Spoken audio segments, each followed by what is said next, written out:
बृहन्मुंबई महानगर पालिका शिक्षण विभाग virtual training centre Dadar Mumbai से हम आपका हार्दिक स्वागत करते हैं।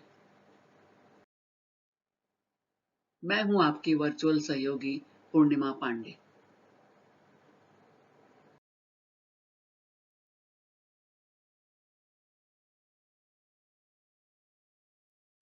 कक्षा 10वीं के इतिहास और राजनीति विज्ञान विषय के सत्र में मैं पूर्णिमा पांडे आप सभी को सादर आमंत्रित करती हूं। पाठ 3 उपयोजित इतिहास अप्लाइड हिस्ट्री।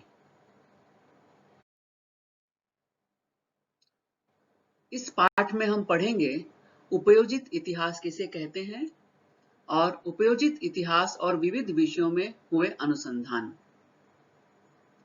उपयोजित इतिहास यानी सामान्य जनों का इतिहास। उपयोजित इतिहास संज्ञा के लिए लोगों या सामान्य जनों का इतिहास यानी पब्लिक हिस्ट्री यह वैकल्पिक शब्द प्रयोग में प्रचलित है। इतिहास और प्रतिदिन के व्यवहारिक जीवन के बीच अटूट संबंध है। इस बात को उपयोजित इतिहास अथवा जन जन का इतिहास स्पष्ट करता है। यह एक नवीन ज्ञान शाखा है और विगत कुछ दशकों में विकसित होती जा रही है। भूतकाल में घटित घटनाओं के संबंध में जो ज्ञान इतिहास द्वारा प्राप्त होता है, उसका उपयोग वर्तमान और भविष्य में सभी लोगों के लिए किस प्रकार हो सकता है, यह हमें समझाता है उपयोजित इतिहास।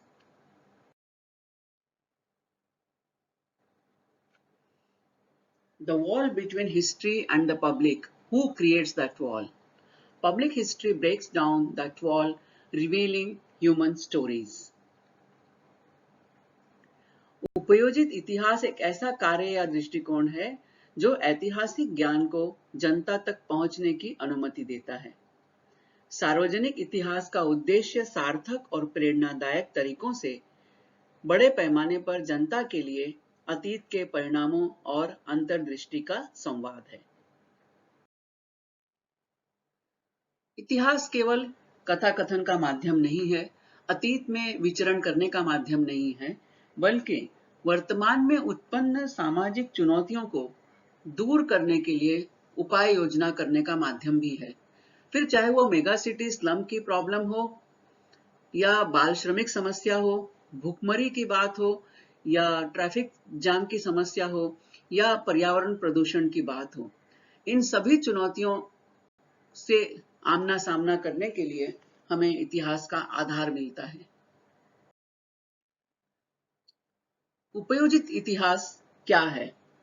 वर्तमान सामाजिक चुनौतियां, उनके लिए उपाय योजना, और यह उपाय योजना सामाजिक हित में हो, इसलिए सामाजिक हितों के निर्णय करना, और इसके लिए पहले घटित घटनाओं का विश्लेषण। ये बहुत महत्वपूर्ण है कि जो घटनाएं घटित हो चुकी हैं, उनका विश्लेषण करते हुए उचित अनुचित का ध्यान रखते हुए नई दिशा दिखाना, यह काम करता है उपयोजित इतिहास।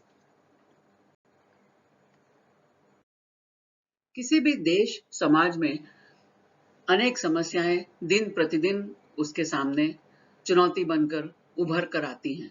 चाहे वो शिक्षा संबंधी समस्या हो, स्वास्थ्य आरोग्य संबंधी हो, खाद्य सुरक्षा संबंधी हो या अन्य सामाजिक मानसिक मुद्दे हों, हमेशा कोई न कुछ समस्या सामने आती रहती है। और उनसे ही संबंधित क्यों, व्यापार से संबंधित भी समस्याएं हो सकती हैं, हमारे प्रबंधन समस्या भी हो सकती है। ऐसी बहुत सारी चुनौतियां समाज में बदलती स्थितियों के अनुसार आती रहती हैं और इनसे कैसे छुटकारा मिले, इसकी राह हमें मिलती है इतिहास के माध्यम से। उपयोजित इतिहास के क्षेत्र में केवल तज्ञ व्यक्तियों का ही सहभाग नहीं, वरन सामान्य लोगों का सहभाग भी लिया जा सकता है अनेक रूपों में। संग्रहालय और प्राचीन स्थानों की सैर पर आने वाले पर्यटकों के रूप में लोगों का सहभाग महत्वपूर्ण होता है। पर्यटन के कारण लोगों की इतिहास में रुचि बढ़ती है। इतिहास का उन्हें बोध होता है और इसलिए वह संरक्षण और संवर्धन परियोजनाओं में सहभागी हो सकते हैं। विदेश के विद्यालयों में इस विषय के अनेक पाठ्यक्रम उपलब्ध हैं।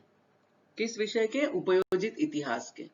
और अब तो भारत में भी इस विषय के अनेक पाठ्यक्रम उपलब्ध हैं। Srishti institute of art, design and technology Bangalore and academy of applied arts New Delhi, इस तरह की अनेक संस्थाएं अब भारत में भी खुल चुकी हैं और बड़ी संख्या में विद्यार्थी इनमें प्रवेश भी ले रहे हैं। यह है हमारा राष्ट्रीय डिजाइन संस्थान न्यू दिल्ली और यह है Srishti school of art, design and technology Bangalore. और यहाँ पर पब्लिक हिस्ट्री से संबंधित अनेक विभाग हैं जिनमें कई विद्यार्थी न केवल देश के बल्कि विदेशों से भी विद्यार्थी यहाँ आकर अध्ययन कर रहे हैं। अब हम देखेंगे उपयोजित इतिहास और विविध विषयों में हुए अनुसंधानों के बारे में। तो आओ सबसे पहले हम जानते हैं इतिहास क्या होता है। इतिहास है भूतकाल में घटित घटनाएं। यानी मुख्य रूप से हम देखें तो इतिहास में क्या मिलते हैं हमें? इतिहास का संबंध भूतकाल में घटित घटनाओं के साथ होता है। अतीत में होने वाली घटनाओं को यदि हम ध्यान दें तो वर्तमान उन पर आधारित होता है। वर्तमान जीवन का ताना बाना उन्हीं घटनाओं के कारण बुना जाता है और वर्तमान के साथ साथ हमारा भविष्य भी उस पर निर्भर करता है, क्योंकि वर्तमान में जो स्थितियां होंगी उन्हीं के आधार पर निर्णय लिए जाते हैं और वो भविष्य का निर्धारण करते हैं। तो इस तरह से हम कह सकते हैं कि वर्तमान में दिखाई देने वाले मानव जीवन का ताना बाना घटित घटनाओं के कारण बुना जाता है और आगत जीवन का ताना बाना भी उन्हीं घटनाओं के कारण बुना जाता है। और यह घटित घटनाएं किसी भी क्षेत्र में हो सकती हैं। ये घटनाएं राजनीतिक के क्षेत्र में हो सकती हैं, सामाजिक क्षेत्र, धार्मिक क्षेत्र, दर्शन के क्षेत्र, तकनीकी विज्ञान के क्षेत्र या विज्ञान के क्षेत्र, किसी भी क्षेत्रों में घटनाएं घटित हुई हों और उनका प्रभाव वर्तमान जीवन पर पड़ता है। अब हम जानेंगे इतिहास की अनुसंधान पद्धति, जिसके अंतर्गत अन्य विषयों की अनुसंधान पद्धतियों से हम परिचय प्राप्त करेंगे। दर्शन, फिलॉसफी, विज्ञान, साइंस, तकनीकी विज्ञान, टेक्नोलॉजी, उद्योग धंधे और व्यापार, ट्रेड एंड कॉमर्स, प्रबंधन विज्ञान, मैनेजमेंट स्टडीज, कला, आर्ट्स और मानव्य ज्ञान शाखा यानी ह्यूमैनिटीज। सबसे पहले हम बात करेंगे दर्शन की यानी फिलोसोफी की। फिलोसॉफी मतलब क्या? स्टॉप एंड थिंक, यानी किसी बात पर गंभीरता से, गहनता से विचार करना। दर्शन का उद्भव जो होता है वो विचारधारा के कारण होता है। और विचारधारा कैसे बनती है? विचारधारा बनती है वातावरण के आधार पर। किस वातावरण में व्यक्ति का पालन पोषण हुआ है, उस व्यक्ति का अध्ययन कितना है और कौन सी भाषा में वो अध्ययन कर रहा है, इन सब बातों पर निर्भर करती है विचारधारा। और जब विचारधारा हमारी पुख्ता हो जाती है, मजबूत हो जाती है, तो वह एक दर्शन का रूप ले लेती है। सर्वसाधारण भाषा में यदि हम कहें तो हम लोग कहते हैं ना कि लाइफ का फंडा क्या है, आजकल बहुत कॉमन शब्द चलता है। तो ये जो फंडा है ये होता है दर्शन। ये बहुत सर्व सामान्य भाषा में बताया है, हालांकि दर्शन बहुत गहराई का विषय है। विज्ञान, साइंस। विज्ञान शब्द जब सामने आता है तो उसमें सबसे पहले आ जाते हैं वैज्ञानिक और वैज्ञानिक आविष्कार। वैज्ञानिक आविष्कार किन्हीं सिद्धांतों के आधार पर होते हैं, तो उन सिद्धांतों का कालक्रम क्या है और आविष्कार का कारण क्या है? आविष्कार का कारण अक्सर आवश्यकताएं या मनुष्य की जिज्ञासा। कहा जाता है ना, आवश्यकता आविष्कार की जननी है। और वहीं पर जिज्ञासा, अज्ञात को जानने की उत्कंठा कुछ नया खोजने को प्रेरित करती है, और यही प्रेरणा जो है किसी न किसी आविष्कार को जन्म देती है। जिज्ञासा यह हमेशा किसी न किसी खोज को जन्म देती है, किसी नई बात को जन्म देती है। न्यूटन ने पेड़ से गिरते हुए सेब को देखा और उनके मन में यह प्रश्न उठा कि यह सेब नीचे ही क्यों गिर रहा है। बस इस छोटी सी उत्कंठा ने कितने आविष्कारों को जन्म दिया। और उसी तरह भारतीय वैज्ञानिक डॉक्टर सी.वी. रमन जी, जिन्होंने रमन इफेक्ट की खोज की, उनके मन में यह जिज्ञासा उठी कि समुद्र का पानी हमेशा हमें नीला ही क्यों दिखाई देता है। बस इस जिज्ञासा ने बहुत बड़े आविष्कार को जन्म दिया, जिसे दुनिया रमन इफेक्ट के नाम से जानती है। और उन्होंने यह आविष्कार किया था 28 फरवरी को, और इसीलिए हम भारत में 28 फरवरी को राष्ट्रीय विज्ञान दिवस के रूप में मनाते हैं। जिज्ञासा, कभी लोगों ने आकाश में चमकते हुए सितारों को देखा होगा और उनके मन में कुछ जानने की उत्कंठा हुई होगी। सितारों के पार कौन सी दुनिया, ये जानने का मन हुआ होगा। और इस उत्कंठा ने एक क्रमिक विकास को जन्म दिया। मनुष्य ने टेलीस्कोप का आविष्कार किया, जिसके माध्यम से वह घर बैठे हुए दूर सितारों को देख सकता था, ब्रह्मांड में ताक झांक कर सकता था। और उसके बाद और क्या विकास हुआ, क्रमबद्ध रूप से हम देखें तो उसके बाद मनुष्य ने स्पेस शटल बनाए, जिससे वह अंतरिक्ष की यात्रा कर सके। और उसके बाद हुआ, मनुष्य पहुंच गया चांद पर, जिसके बारे में कभी सोचा भी नहीं गया था, लेकिन मनुष्य ने अपने कदम वहां रखे। तो इस तरह से यह क्रमिक विकास होते गया आविष्कारों के संदर्भ में। तकनीकी विज्ञान, technology. Technology is the application of science.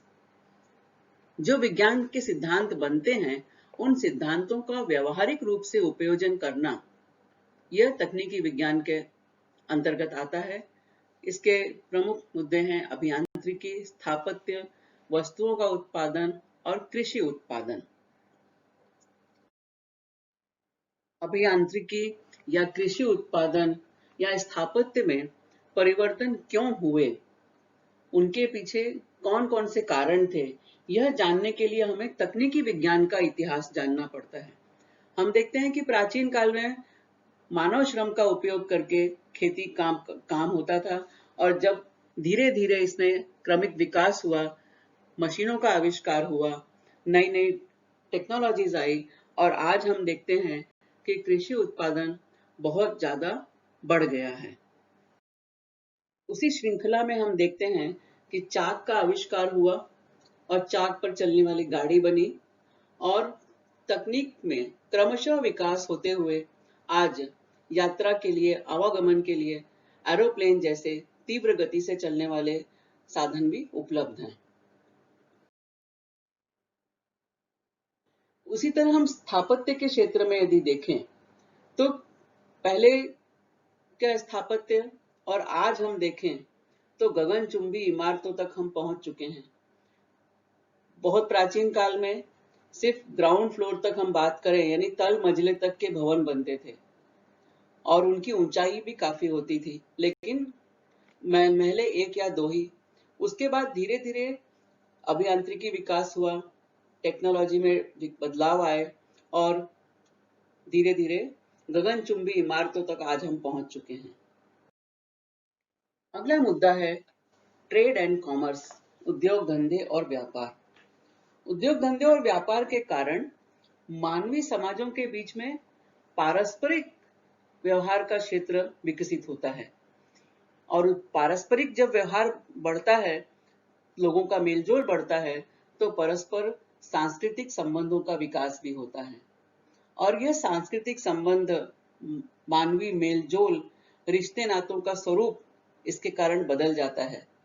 और जब रिश्ते नातों का स्वरूप बदलता है, सांस्कृतिक संबंध बढ़ते हैं, तो सामाजिक ढांचा भी हमारे समाज का उस आधार पर बदल जाता है, और बदलता गया भी है। और इस सामाजिक बदलाव को समझने के लिए सांस्कृतिक संरचना, सामाजिक ढांचा, आर्थिक व्यवस्था आदि के इतिहास का अध्ययन करना पड़ता है। तो हम पुनः पहुंच जाते हैं इतिहास। इसके बाद है बाजार और व्यापार। अब जब उद्योग धंधा है तो बाजार भी होगा, बाजार है तो बाजार के साथ साथ व्यापार का भी विकास होता है। तो इसके कारण सांस्कृतिक संरचना में बदलाव होते हैं, सामाजिक ढांचों में बदलाव होते हैं और आर्थिक व्यवस्था में भी बदलाव होते हैं। तो ये सब यदि हमें जानना है तो हमें इन सब के इतिहास का अध्ययन करना पड़ेगा, यानी प्राचीन काल से लेकर वर्तमान काल तक के बीच का जो ताना बाना है, जो बीच का कालखंड है, उसका अध्ययन हम करते हैं। अब है प्रबंधन विज्ञान, मैनेजमेंट स्टडीज। बहुत ही महत्वपूर्ण ये क्षेत्र है प्रबंधन विज्ञान। मानव शक्ति और उत्पादन की विविध प्रक्रियाओं में संबंध, क्योंकि बहुत कुछ हमारे पास है लेकिन यदि उसका प्रबंधन ठीक से नहीं है, उसका मैनेजमेंट ठीक से नहीं है, तो उसका हमें सार्थक सकारात्मक परिणाम नहीं मिलता। तो किसी चीज का व्यवस्थापन बहुत ही महत्वपूर्ण होता है। और वर्तमान में तो हम देखते हैं कि मैनेजमेंट के लिए बहुत सारी शाखाएं खुल चुकी हैं। मैनेजमेंट की स्टडीज के लिए master of business administration, that is MBA, project management professional courses PMP, chartered management institute CMI, institute of leadership and management ILM, certified management consultant CMC, masters in management, यानी कितने सारे courses नए आ गए। शिक्षा के क्षेत्र में कितनी क्रांति हो गई एक इस प्रबंधन क्षेत्र की वजह से। तो बाजार और विक्रय के प्रबंधन की श्रृंखला, यानी जो कुछ भी है, उत्पादन है हमारे पास, जो वस्तु है वो बाजार में आएगी और तब बिकेगी, लेकिन बाजार में आने और उसके विक्रय के बीच में काफी मैनेजमेंट की आवश्यकता होती है, क्योंकि किसी वस्तु का उत्पादन जितना महत्वपूर्ण है उतना ही महत्वपूर्ण है उस वस्तु का विक्रय। विक्रय मतलब बिक्री होना, उस वस्तु की बिक्री, क्योंकि जब तक उसकी बिक्री नहीं होगी उसमें उसका हमें लागत नहीं मिलेगी, लागत नहीं मिलेगा, लाभ नहीं मिलेगा। लेकिन तो उत्पादित वस्तु को बाजार तक पहुंचाने के लिए एक प्रबंधन चाहिए, एक मैनेजमेंट चाहिए। उत्तम व्यवस्थापन के लिए हमें जानना पड़ता है मनोविज्ञान, मन की स्थिति। अब आप सोचेंगे कि इतिहास में मनोविज्ञान का क्या योगदान। तो श्रमिक जो है मानव समुदाय है, कर्मचारी मानव समुदाय है, वितरक मानव समुदाय है। तो मानव समुदाय के मन को समझते हुए, उसकी मानसिक अवस्था को समझते हुए, और बैंक जैसे आर्थिक जो हमारे संबल बनते हैं, आर्थिक संबल देने वाले बैंक का भी मनोविज्ञान, यह सब यदि हमें अच्छी तरह से समझ में आता है तो एक उत्तम प्रबंधन की व्यवस्था हो जाती है। तब chain of production and process of production, इनके बीच में क्या रिलेशन है, इन सब बातों को यदि गहराई से समझ लिया जाए तो प्रबंधन बहुत ही आसान हो जाता है। अब इसके बाद महत्वपूर्ण क्षेत्र है कला, आर्ट्स। कला के अंतर्गत हम देखते हैं, यदि हम उदाहरण के रूप में लेते हैं, पेंटिंग्स के बारे में लेते हैं, तो यदि पेंटिंग को हम देखें तो पेंटिंग बनाने वाले कलाकार की मानसिक स्थिति या मानसिक अवस्था, माइंडसेट, और उस पेंटिंग में वो क्या बना रहा है, कंटेंट, विषय वस्तु, यह निर्भर करता है उस समय के तात्कालिक सामाजिक वातावरण पे। यानी वो कलाकार किस सामाजिक वातावरण में रह रहा है, उस कलाकार की अपनी आर्थिक स्थिति और सामाजिक वातावरण में जहां पर है वहां की आर्थिक स्थिति किस तरह से है, और उसके आधार पर उसमें उपयोग में ली जाने वाली कला सामग्री, क्योंकि आर्थिक स्थिति बहुत मायने रखती है। हम यदि प्राचीन काल की कलाओं को देखें, प्राचीन काल की हम पेंटिंग्स पे एक नजर, जब मनुष्य गुफाओं में रहता था तो उसने गुफाओं में पेंटिंग बनाई, चित्रकारी की। उसके बाद हम देखते हैं अजंता एलोरा की गुफाओं में यदि हम चित्रों को देखें तो उसमें जिस तरह के रंगों का इस्तेमाल हुआ है, आज इतने हजारों साल के बाद भी वो रंग उतने ही जीवंत हैं। तो वो रंगों पर धन खर्च हुआ होगा, किसी राजा ने उसको स्पॉन्सर किया होगा, क्योंकि केवल श्रमिक का श्रम ही महत्वपूर्ण नहीं है, बल्कि उसके साथ में जो धन है वो भी बहुत ही महत्वपूर्ण भूमिका निभाता है।